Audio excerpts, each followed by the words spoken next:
Selamat bertemu para siswa. Hari ini kita akan bicara tentang hati nurani atau suara hati atau suara Tuhan. Pertanyaannya adalah, apakah suara hati itu? Kita bisa bicara dalam dua hal, arti sempit dan arti luas. Dalam arti luas berarti kesadaran moral, bahwa perbuatan itu dilihat dari aturan moral masyarakat adalah perbuatan salah atau perbuatan baik. Jadi ada aturannya di masyarakat. Sedangkan dalam arti sempit, tingkah laku yang nyata, saya secara aktual melakukan tindakan ini salah atau benar, itu dilihat dari aturannya. Kalau kita bicara mengenai ajaran gereja, maka suara hati itu menurut gereja suara Tuhan. Suara yang selalu mengingatkan kita bila kita akan melakukan sesuatu. Tuhan akan berbicara manakala kita akan melakukan kejahatan. Contohnya bila kita akan mencuri, maka di dalam hati kita akan merasa ada suara jangan. Apalagi kalau mencurinya itu baru pertama kali. Dalam kalangan siswa akan nyontek pertama kali itu mesti ada suara jangan begitu. Jadi suara Tuhan itu. Kita bicara mengenai segi-segi hati nurani. Dari segi waktu. Jadi sebelum kita melakukan, maka ada suara yang mengatakan jangan gitu ya. Kemudian pada waktu melakukan, nekat melakukan, suara hati pun masih berbicara dan kita terlihat bahwa kita itu takut ketahuan, padahal mungkin nggak ada yang melihat. Lalu sesudah melakukan, maka suara hati itu akan mengadakan evaluasi. Nah biasanya kalau sudah evaluasi seperti itu, nanti akan kelihatan menyesal dan sebagainya. Yang kedua dari segi benar tidaknya. Hati nurani benar jika kata hati kita cocok dengan norma objektif. Norma objektif itu norma yang berlaku di masyarakat secara umum semuanya. Oh, tindakan ini salah, menurut semua orang salah. Itu norma objektif. Hati nurani keliru bila kata hati kita tidak cocok dengan norma objektif. Jadi yang kita lakukan itu sekarang cocok atau tidak, benar atau tidak, ya nonton norma-norma masyarakat kita. Boleh apa tidak? Misalnya seorang gadis melakukan aborsi karena menurut dia benar. Nah itu padahal salah dalam aturan masyarakat. Lalu dari segi pasti atau tidaknya. Hati nurani yang pasti artinya secara moral baik dan buruk, suara hati tidak keliru. Lakukan itu. Hati nurani yang bimbang, artinya masih ada keraguan benar atau tidaknya. Jadi kita sendiri ragu-ragu untuk melakukannya. Nah maka kita akan bicara mengenai pedoman untuk melakukan itu. Apa pedomannya? 1. Kata hati yang benar dan pasti, maka perbuatan yang baik harus dilakukan. Perbuatan yang buruk harus dihindari. 2. Kata hati yang pasti tapi keliru. Kalaupun baik ya harus dilakukan. Misalnya merasa pasti hari Senin adalah puasa, maka harus dilakukan walaupun nyatanya itu tidak Senin, tidak puasa. Perbuatan buruk harus dihindari. Misal seorang merasa pasti bahwa mencium kekasih itu dosa, maka jangan dilakukan karena yakin bahwa itu salah. Walaupun sebenarnya tidak selalu salah. Bagi yang sudah resmi pacaran mungkin bisa. 3. Kata hati yang tidak pasti. Ini tidak pasti. Kita nggak tahu pasti atau tidak. Pilihlah yang menguntungkan. Misalnya hari Selasa puasa atau tidak. Belum tahu pasti. Maka boleh milih tidak puasa kalau memang mau tidak puasa. Tapi kalau milih puasa ya silahkan. Nah, jika menyangkut nyawa manusia, kalau tidak pasti seperti itu, maka harus mengutamakan nyawa manusia selamat. Contoh, Ada orang lari-lari ke rumah kita, sembunyi, kita nggak sempat bertanya. Lalu ada 100 orang datang ke rumah kita membawa golok semua. Lalu menanyakan, ada yang orang sembunyi di sini? Ada orang sembunyi di sini? Kita mau jawab ada, nyawa orang itu mati. Tapi kalau kita menjawab nggak ada, orang itu akan pulang. Nah, nanti sesudahnya diproses. Apa memang dia itu mencuri sehingga sampai dikejar banyak orang dan seperti itu. Nah, nanti yang menyelesaikan adalah pihak kepolisian. Kita jangan main hakim sendiri. Baik, sekarang dari patokan-patokan itu saya beri kasus. Misalnya pertama, ada gadis hamil karena diperkosa oleh pacar yang dicintai. Jadi bisa terjadi toh kita memang mau pacaran, termasuk dicintai, termasuk baik-baik, tapi pacarnya ngotot untuk memperkosa dan ternyata hamil. Bagaimana menyelesaikannya? Patokannya tadi B. Gadis hamil karena diperkosa oleh pacar yang sudah tidak dicintai. Sudah nggak cinta, minta putus, diperkosa, hamil. Lalu bagaimana menyelesaikannya? Digugurkan enggak itu?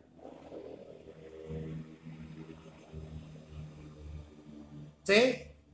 Gadis hamil karena diperkosa oleh perampok yang setelah perampok itu mengakui ternyata wajahnya jelek. Nah, itu mau diselesaikan bagaimana? Digugurkan apa tidak? Ini menyangkut nyawa bayi loh ya. Ingat patokannya tadi. Gadis hamil oleh perampok yang ternyata setelah ketemu perampoknya ganteng. Nah, ini digugurkan apa tidak? Ini menyangkut nyawa manusia. Nah, patokannya tadi kalau menyangkut nyawa adalah utamakan nyawa hidup. Ini menjadi pilihan moral, baik dan buruk. Seorang ibu sakit gula parah. Ternyata hamil.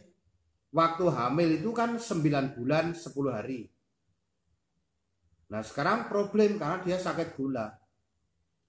Harus dipertahankan enggak bayinya? Kalau mau dipertahankan nanti lahir bisa bayinya cacat atau langsung mati. Atau mungkin ibunya mati. Atau mungkin dua-duanya mati. Lalu bagaimana penyelesaiannya? Ini nanti bagi yang ingin jadi dokter ini menjadi pilihan loh ya. Ada ini yang terjadi di masyarakat nanti. Pilihan moral itu artinya apa? Pilihan moral yaitu menyangkut pilihan baik dan buruk. Yang ada dalam pilihan itu memang sulit. Milih menyelamatkan ibu, ya berarti bayinya digugurkan. Milih menyelamatkan bayi, berarti membiarkan ibunya mati. Nah, ini kan milih itu salah, milih itu salah. Ini kalau istilah umum biasanya disebut dengan kita diberi buah simalakama. Makan bapak mati, tidak makan ibu mati. Nah, kalau seperti itu mau pilih yang mana? Pilihannya susah sekali karena dua-duanya tidak baik hasilnya. Maka sebagai prinsip nanti, ini karena videonya nanti tidak terlalu panjang, maka singkat saja. Besok bisa komen di bawah ini ya. Sebagai prinsip adalah kita memilih pilihan yang mempunyai kesalahan paling kecil. Milih itu salah, milih ini salah. Tapi dikalkulasi pilihan yang paling kecil itu yang salahnya paling kecil itu seperti apa. Nah, itu yang dipilih. Ini namanya prinsip kesalahan yang terkecil. Minus malum namanya. Begitu, itu menjadi patokan. Baik, sekarang kita akan melihat mengenai cara kerja hati nurani. 1. Sebelum bertindak, semua orang sudah dibekali kesadaran baik dan buruk. Hanya tingkatnya berbeda-beda ya masing-masing orang. Dua, pada waktu melakukan hati kita sudah mengingatkan. Suara hati itu disebut prakata hati. Lalu yang ketiga, pada saat betul melakukan dalam hati kita, kalau baik suaranya lanjutkan, tetapi kalau salah akan bilang jangan, jangan. Tapi udah nekat dilakukan. Nah, nanti ada evaluasi sesudah melakukan, suara hati itu menjadi hakim. Oh, tindakanmu tadi salah. Oh, tindakanmu tadi benar. Begitu, suara hati itu melakukan seperti itu. Memvonis. Maka bila salah akan merasa menyesal kita. Maka suara hati itu sangat berfungsi untuk kita. Kita harus latihan terus-menerus mendengarkan suara hati. Satu, sebagai pegangan, sebagai pedoman. Norma yang menilai benar atau tidak, itu suara hati. Menjadi peraturan dalam tindakan nyata kita sehari-hari. Itu aturannya seperti apa? Suara hati nanti akan mengatakan.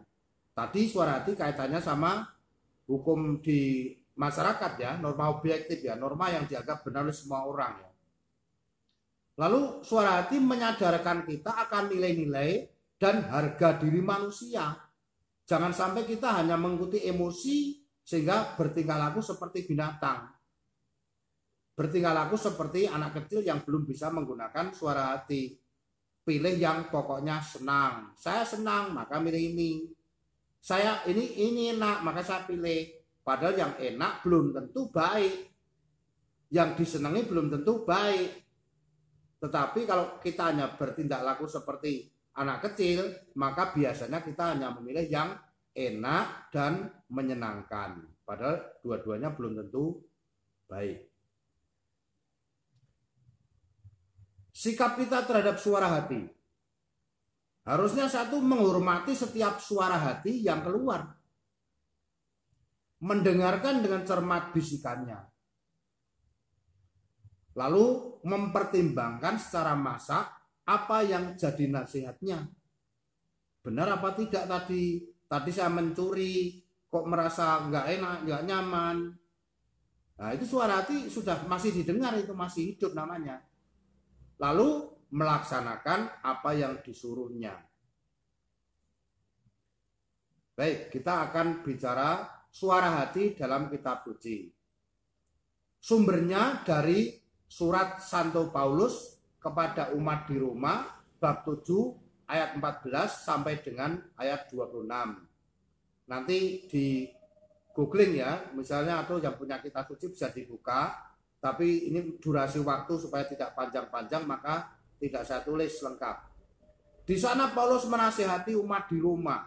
Satu, dalam manusia ada dua kekuatan, yaitu hukum Allah dan hukum dosa. Hukum Allah yang baik, hukum dosa mengarah yang jelek. Dua, kadang kita ingin berbuat baik, tetapi ternyata yang keluar atau yang kita buat itu berbuat jahat.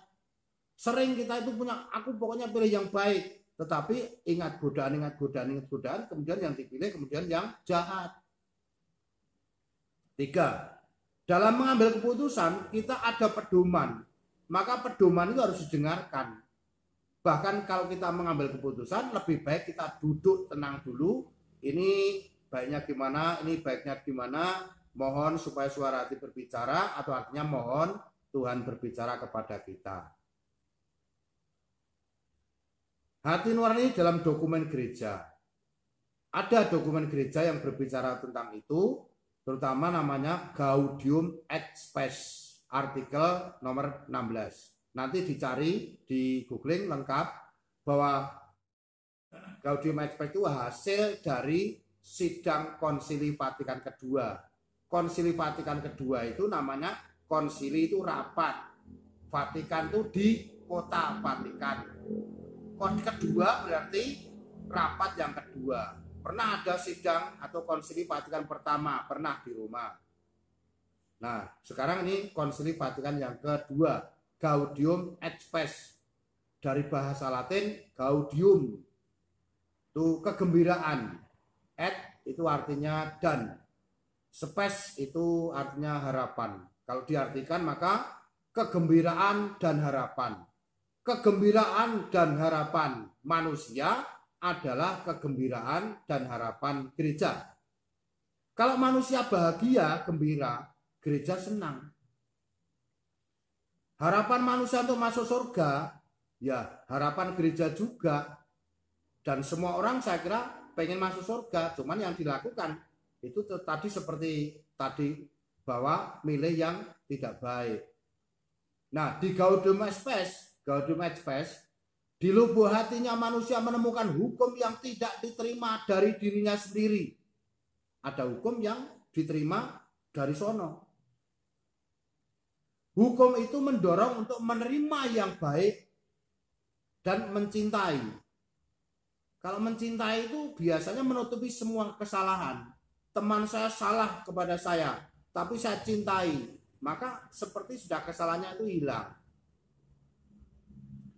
Suara hati adalah hukum yang ditulis oleh Allah, maka suara hati itu mesti benar. Suara hati ini adalah inti manusia yang paling rahasia di dalam hati, sanggar suci, dan disitulah manusia secara pribadi bersama Allah. Maka harus didengarkan. Sebelum melakukan tindakan, sebelum mengambil keputusan, duduklah dengan tenang, dengarkan apa kata hatinya, ini lakukan apa tidak, ini merugikan apa tidak, merugikan siapa, untungnya apa, dan sebagainya, dan sebagainya. Inilah kita diskusi dengan Tuhan dalam suara hati kita. Pertanyaan sekarang, apakah suara hati kita masih hidup? Mencuri, apakah masih punya rasa was-was? Nyontek, apakah masih punya rasa was-was? Menemukan uang, apakah mau mengembalikan? Padahal dia masih butuh uang. Menemukan di angkot, misalnya barang milik penumpang yang sudah turun, apakah kita mau mengembalikan? Sekurang-kurangnya menitipkan kepada Pak sopir ini barang bukan punya saya. Jadi nanti tolong dicari orang yang tadi turun di sini gitu.